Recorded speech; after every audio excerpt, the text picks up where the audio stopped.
Hello, I'm Russ Mould, AJ Bell's Investment Director, and welcome to Fundamentals, where I'm going to look at the second most popular exchange-traded fund on the AJ Bell Invest Centre platform right now, namely iShares BRIC 50.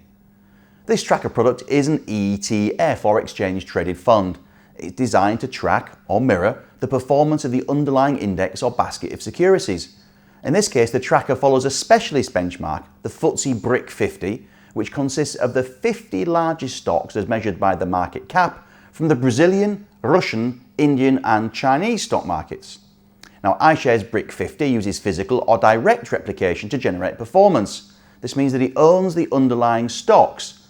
Note that in this case, the tracker only follows stocks which can be accessed through overseas listings known as depository receipts, effectively packets of shares traded on a non-domestic exchange for the Brazilian, Russian and Indian names, and it also only invests in Hong Kong quoted H shares for the Chinese firms. Now, the product, which came into trading in 2007, comes with an ongoing charge figure of 0.74%. This is relatively high for an ETF, but it reflects the costs of trading in emerging markets and doing so via depository receipts or H shares. For those who care about such things, the tracker does come with a 4-star rating from Morningstar.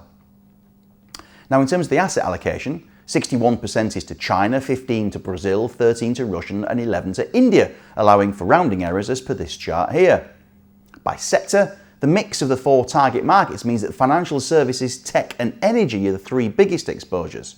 By contrast, healthcare and utilities have virtually no presence at all, while consumer staples come in at just 6.6%, so there's little defensive ballast here.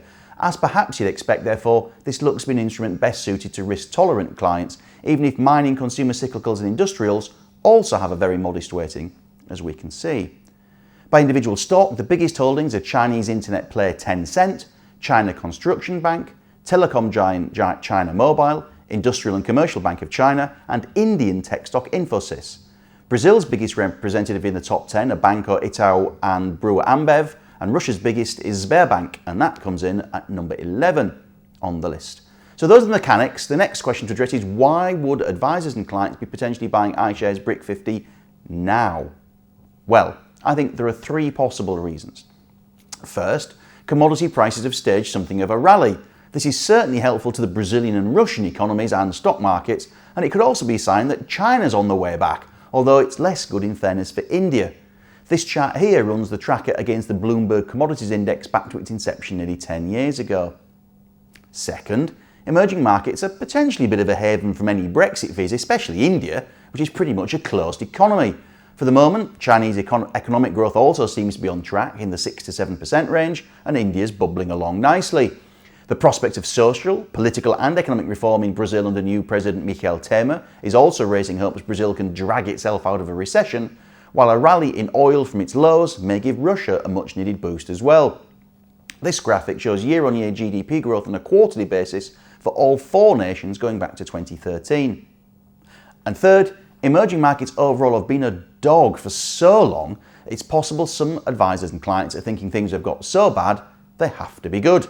Emerging markets were horrid underperformers relative to developed arenas in 2011, 12, 13, 14 and 15. So the combination of growth doubts elsewhere, some improvement in commodities and hopes for reform may have persuaded some there's value to be had here. Now, this is clearly not a one-way street. Commodity prices could roll over. Iron ore and oil have both stalled to the potential detriment of Brazil and Russia in particular.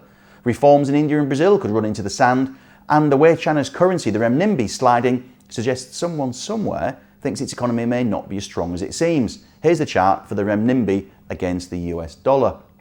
So any advisors and clients looking at this tracker will need to be risk tolerant and patient, and maybe have a bit of a value contrarian bent as well. So thank you for watching, and I look forward to seeing you next time.